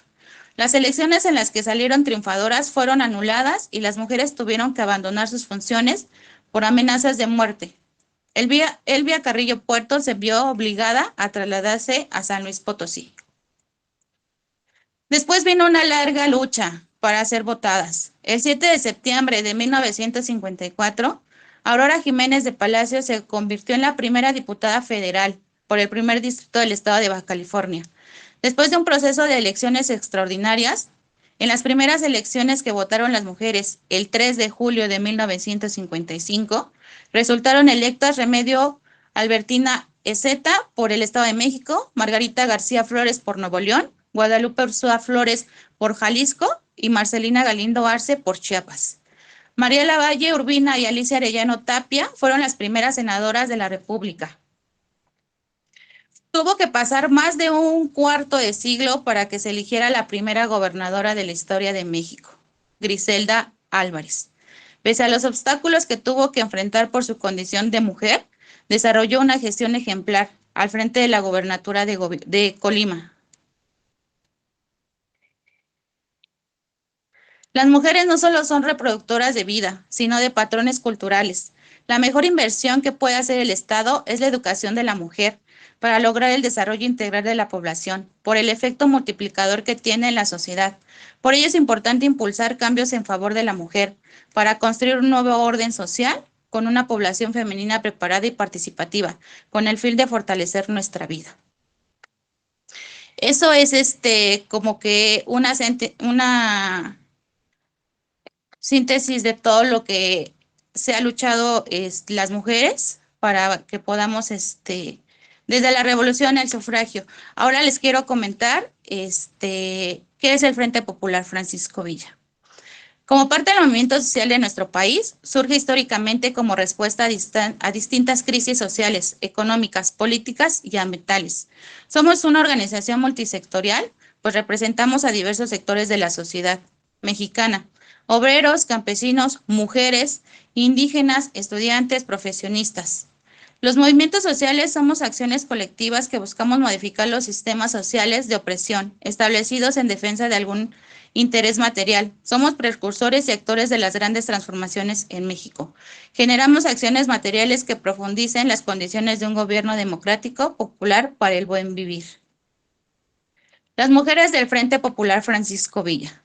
Las mujeres del Frente en todo momento han estado presentes, desde los inicios de la organización, como hermanas, como esposas, como hijas, etcétera. Entrevistando a mujeres fundadoras de mi organización, llegamos a la conclusión que en los inicios eran muy tímidas, se dedicaban a hacer la comida, a los deberes del hogar y de vez en cuando a los mandados que los hombres pudieran requerir.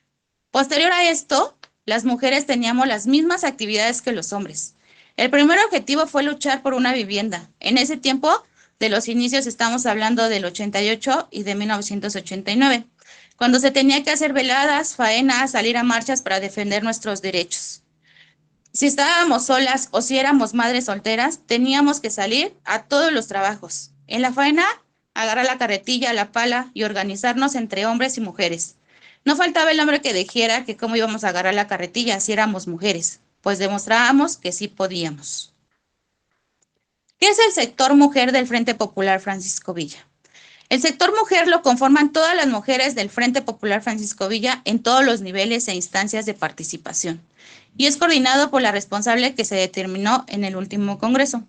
Dicho sector representa a la organización a nivel local, estatal y nacional, pero además se encarga de elaborar los programas de acción, de agenda, plan de trabajo, así como de convocar a pleno de mujeres, foros y talleres.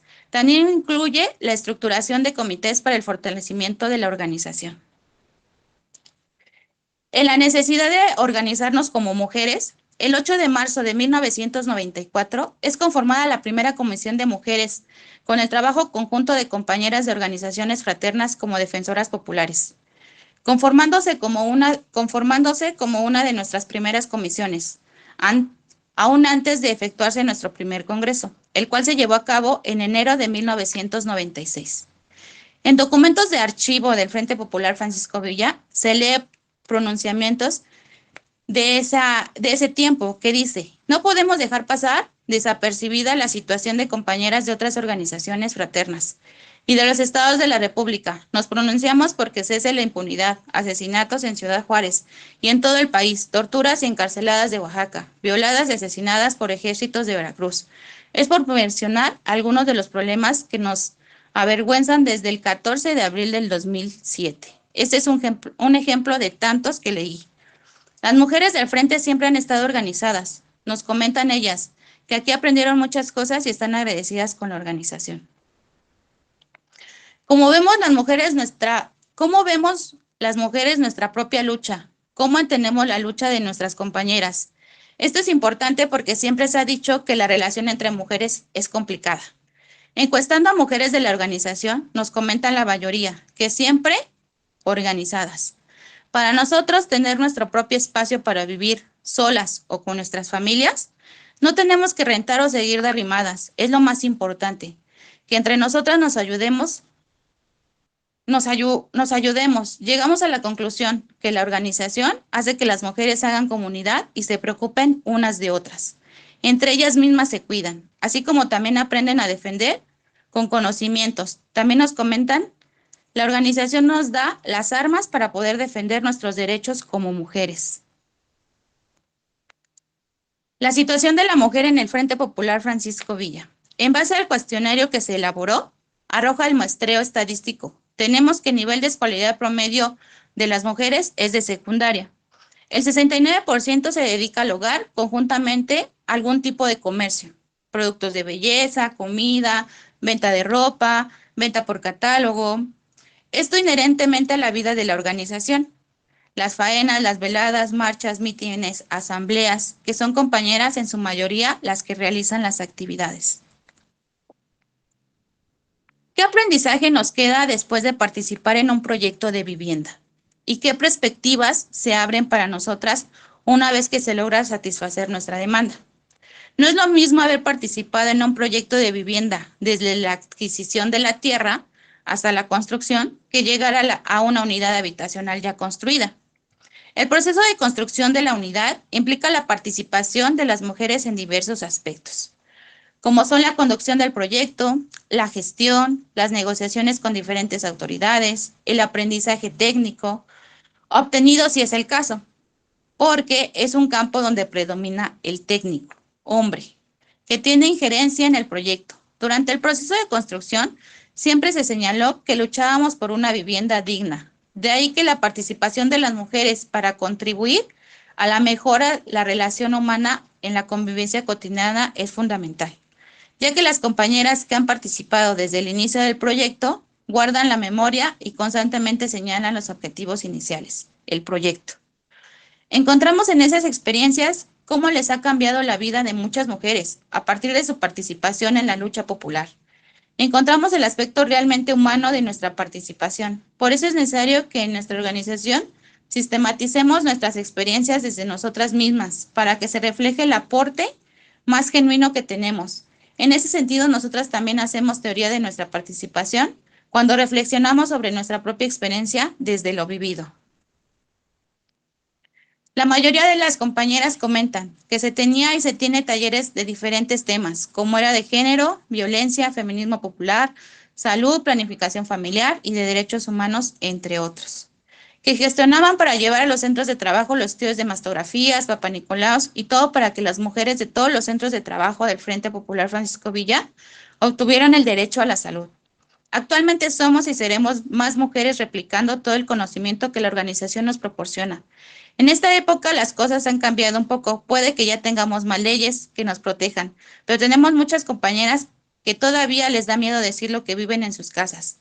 Por esta razón, no descansaremos y seguiremos trabajando, citó la compañera Margarita del Centro de Trabajo Plaza Lucha y Libertad en el Molino, Iztapalapa. Carta de las Mujeres para la Humanidad.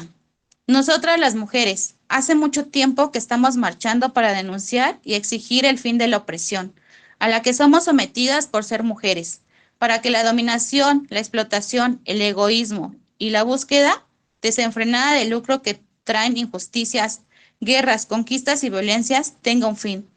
De nuestras luchas feministas y las de nuestras antepasadas, que bregaron en todos los continentes, nacieron nuevos espacios de libertad para nosotras, nuestras hijas, nuestros hijos, para todas las niñas y los niños que después de nosotros caminarán sobre la tierra. Estamos construyendo un mundo en el que la diversidad sea una ventaja, la individualidad, al igual que la colectividad, un enriquecimiento, donde fluya un intercambio sin barreras, donde la palabra, los cantos y los sueños florezcan. Este mundo considerará a la persona humana como una de las riquezas más preciosas, un mundo en el cual reinará libertad, solidaridad, justicia y paz, un mundo que con nuestra fuerza somos capaces de crear. Bueno, eso es lo que llevo de mi proyecto. Todavía me hace falta incluir algunas entrevistas, citar algunas mujeres todavía importantes para mí. Yo agradezco de verdad al doctor Pedro, a la doctora Josefina, al CIER, a Casiel por ahorita que me está apoyando en lo de las diapositivas, y a todos mis compañeros de Ecuador, de Chile, de la Ciudad de México. A mi compañera Lourdes Pérez por el apoyo que me brindó también a la información del archivo del Frente Popular Francisco Villa, y bueno, a mi familia. Quedo a los comentarios, todavía me hace falta muchísimo. El tema de la mujer es muy, muy amplio, y dentro del Frente Popular Francisco Villa, más todavía me falta estar entrevistando a compañeras de los estados, todavía me falta estar entrevistando a varias compañeras. Gracias. Muchas gracias, Ana, excelente. Damos la palabra a Antonio y luego a Hugo. Adelante. Ana, felicidades por tu exposición. Creo que has hecho un trabajo muy, muy bueno, excelente. Creo yo que ahí la conclusión, no sé, porque no es un problema nada más de la mujer, es un problema del hombre y la mujer, ¿no? Para tener una mejor sociedad y una mejor vida, ¿no? Que pudieras ir visualizando esa situación y que en tu conclusión se pudiera terminar así, ¿no? Por el papel que a lo interno del frente logra el hombre y la mujer, ¿no? La gente grande y los jóvenes, ¿no? Felicidades.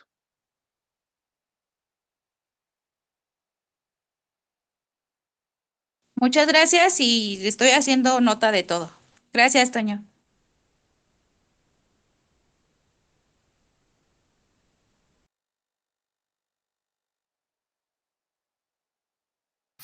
Adelante, Hugo.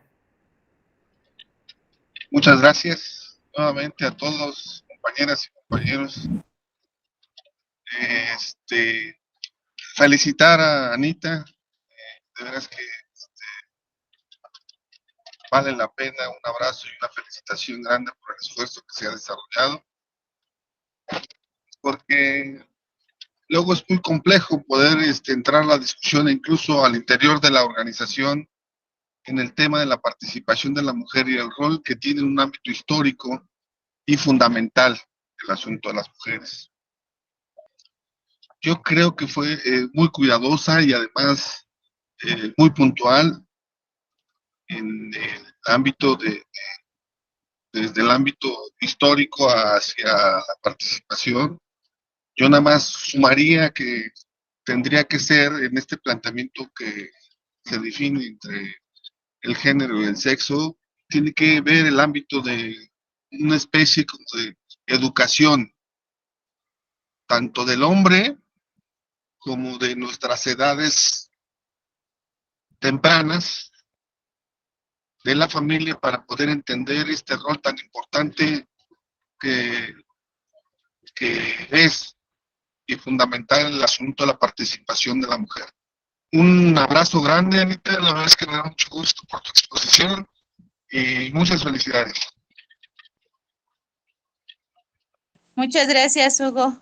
Más bien, podríamos tener ahí. Adelante, Marcelo. Ahí la Muy buenos días, Anita, felicitaciones. Bueno, oye, déjame, voy a desayunar hoy. Felicitarle a Anita por su exposición, bonito el tema sobre del sexo y del género. Bueno, en una era contemporánea, en el moderno, en el siglo XXI, es bien recordar lo que usted cuestionó sobre el clasismo, ¿no? Claro, supuestamente en el tiempo de Clan, el hombre era el que ordenaba prácticamente el machismo ya. Pero yo creo que ahorita en la vida contemporánea, vida moderna, ya creo que eso ya está culminado. Lo tomo en consideración que muchos aquí compañeros que no tenemos la misma mentalidad, ¿no? Y yo le felicito por ese lado, por ese tema, que bien es cierto, ya tenemos que ir excluyendo esa mentalidad de tiempo de clasismo, de machismo. Olvidemos que equidad de género es equitativo. Por ende, por ese esfuerzo de su trabajo, yo le deseo mis felicitaciones, un abrazo desde aquí de la República de Ecuador. Un abrazo, muy buenos días. Gracias, compañeros. Gracias, compañero Marcelo. Un abrazo igual desde aquí, desde la Ciudad de México. Muchas gracias.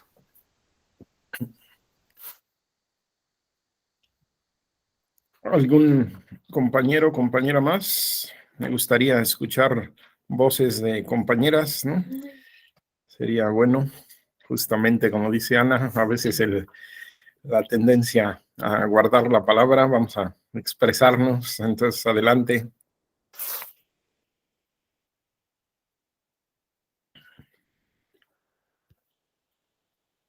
Sandra, Lisette, ¿quién quiere expresar su palabra?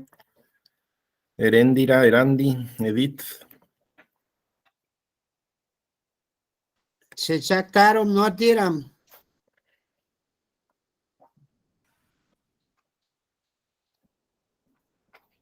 Se chataron.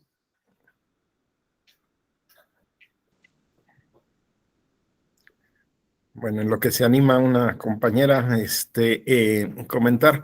Bueno, pues yo creo que con los dos trabajos que se han presentado, ¿no? Del frente, ¿no? Se va viendo, pues, la situación de la mujer en el movimiento social en concreto, ¿no? Desde dos perspectivas que se conjugan, se emparentan, ¿no? Y se pueden ayudar una a la otra, ¿no? Entonces, es fundamental para nosotros en el seminario, porque pues tenemos esa convicción en el CIET, ¿no? De que la participación de la mujer en los procesos, pues es el termómetro de cómo estamos, ¿no? En la situación social y organizativa. Entonces, pues más que bienvenido este trabajo, ¿no? Y vamos a tratar de afinar ya con Ana la caracterización de el aporte y las problemáticas de la mujer en el frente cuando complete sus entrevistas, y la parte, digamos, más específica, ¿no? Hoy se centró más en la dimensión general, que pues poco a poco va siendo compartida en muchos de los núcleos en México y en el continente y en el mundo, aunque justamente hoy parece emerger en las últimas lustros, ¿no? Una postura con distintos rostros de reconsideración, ¿no? Del proceso entre hombres y mujeres, ¿no? Y vamos caminando en esa alternativa de sociedad para todas y para todos, ¿no? Entonces, pues esperemos que estos trabajos contribuyan a pensarnos y sobre todo a transformar la práctica, porque pues, y así como los problemas de clase, por más que tengamos una postura clara, no dejan de manifestarse en cada una de las acciones de la vida social, pues cuanti más el aspecto de género, ¿no? Porque si un sistema de opresión es milenario, pues es justamente el dominio de hombres sobre mujeres, ¿no? Entonces, pues bienvenidísimo el trabajo. Y alguna compañera, ya vi que Eréndira como que se animó.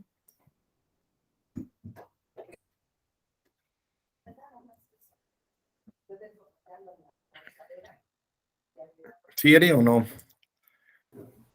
Viene. Es que subió por un...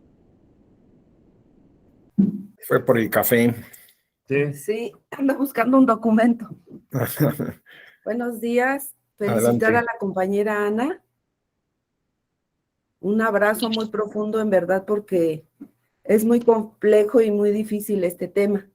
Pero, sin embargo, creo que las mujeres hemos participado fuertemente, cada quien en su espacio, en su área, pero sobre todo yo agregaría que la participación de los compañeros es muy importante.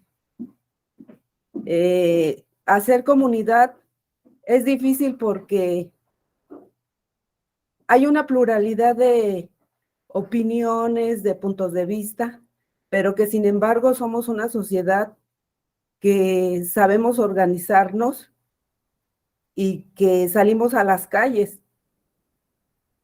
Y que un abrazo. Me conmueve mucho este tema porque en verdad es muy complejo, pero con el día y el transcurrir de las cosas, de los sucesos históricos y familiares, pues creo que vamos caminando.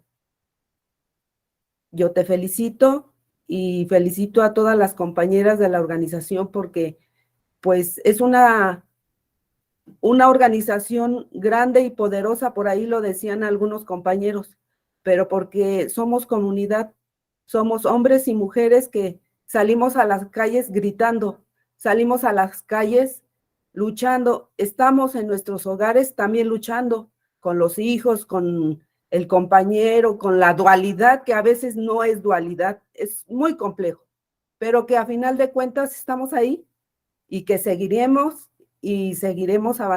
avanzando para tener un buen vivir. Gracias, compañera, y gracias a todas las compañeras del Frente Popular Francisco Villa, de Ecuador, de Chile, sobre todo a Josefa, que también es una mujer y que está ahí presente con su dualidad. Gracias. ¡Viva el Frente Popular Francisco Villa! Viva. Gracias, Erendira. Muchas Viva. gracias. Viva. Pues sí, es que cuando Bueno, pues no sé, parece que habla de ayuda, hasta aquí llegaremos el día de hoy, se tiene y que pues nos resta ahora el proceso para el jueves en México de celebrar la titulación. Va a ser una experiencia muy hermosa, ¿no? ¿Qué me van a ayudar? Ahí les comentaba que les reitero de la parte preparatoria, si pueden no tener sexo, no comer carne y no tomar alcohol estos días, ¿no? Para prepararse a la ceremonia. Y recuerden traer pues alguna ropa que les guste para el día en que presentan. Las presentaciones acá son de carácter más restringido, más protocolar, es decir, tendremos 20 minutos Un para PowerPoint. las exposiciones, ya sea de viva voz o con el PowerPoint. Va a haber acá cañón y pantalla donde proyectar si alguien lo quiere hacer, ¿no? Pero sí piense mucho en el tiempo, porque es el tiempo colectivo. Somos casi un centenar de personas acá porque se titulan de política, de sanación y salud, y se titulan también de Sentipensar, esa historia de los pueblos originarios, y hay también un titulado del cuidado de la globa agua-tierra. Entonces, es un panorama muy apretado. Entonces, traigan también su cartelón que van a exhibir con la esencia de su trabajo, para que quien quiera platicar con ustedes vea en una parte del bosque va a estar la exposición, y ahí van a poder ustedes atender a compañeras, compañeros que quieran profundizar en su trabajo, en el intercambio con ustedes, ¿no? Eso mismo lo voy a poner en el chat en un momentito para que también lo recuerden, ¿no? Y pues felicidades al esfuerzo de todas, de todos, y pues vamos a ir como dando una vuelta de tuerca acá jueves, viernes, sábado y domingo en México, y después creo que 21, 22, 23, si no me acuerdo mal, por ahí las fechas, viernes, sábado y domingo de enero en Ecuador, en Cuamar, ¿no? Que está aquí Manuel, que nos va a recibir. Y recuerden que es nada más como eso, una vuelta de tuerca, porque la idea es que todas y todos terminemos los trabajos, ¿no? Incluido, por ejemplo, Raúl, que no se ha animado a exponer, que quiere preparar con mucho cuidado, y fabuloso que así lo quiera, ¿no? Y por ejemplo, Néstor va a presentar acá ya el sábado, ahora sí que ya en caliente, ¿no? En la titulación. Y lo mismo compañeras y compañeros de Ecuador que van a seguir exponiendo. Vamos a retomar las exposiciones aquí en línea hasta de este sábado en 8, ¿sí? Porque pues tenemos toda la ceremonia y el lunes es muy apresurado todavía, ¿no? Entonces retomaríamos de este sábado en 8 las exposiciones generales, y pues acá las esperamos a todas, a todos con el corazón abierto en San Bartolo Pareo. Acá nos veremos para este trabajo de ceremonia y festejo, de alegría de todo el quehacer colectivo, y seguros de que va a redundar en un avance del movimiento social, y en particular en México del Frente Popular Francisco Villa. Muchas gracias a todos, muchas gracias a todas, ¿no? Doctor, una pregunta. Sí. Doctor, ¿no van a pasar Se te cerró el micrófono. le manifestaba si no van a pasar en vivo para los compañeros de aquí de Ecuador, de la titulación? Me imagino que vamos a intentar hacer algo, ¿no? Pero necesitamos a alguien que se haga cargo. Aquí en la logística ya muy complicada, pero sí, vamos a tratar de que al menos algunos momentos se transmitan, ya sea por esta vía o por Facebook, ¿no? Yo lo platico con la doctora, que es, ahora sí que es la gran organizadora, ¿no? Entonces, yo lo comento con ella y vemos si algunos momentos, algunas partes cruciales las podemos transmitir. Las ceremonias, por supuesto que no, porque la ceremonia, ya saben que pertenece al ámbito de lo sagrado y no se transmite, ¿no? Pero la parte de las exposiciones, tal vez algunos momentos, y sobre todo el domingo, la entrega de títulos y las palabras centrales, a lo mejor las palabras de bienvenida del viernes, ¿no?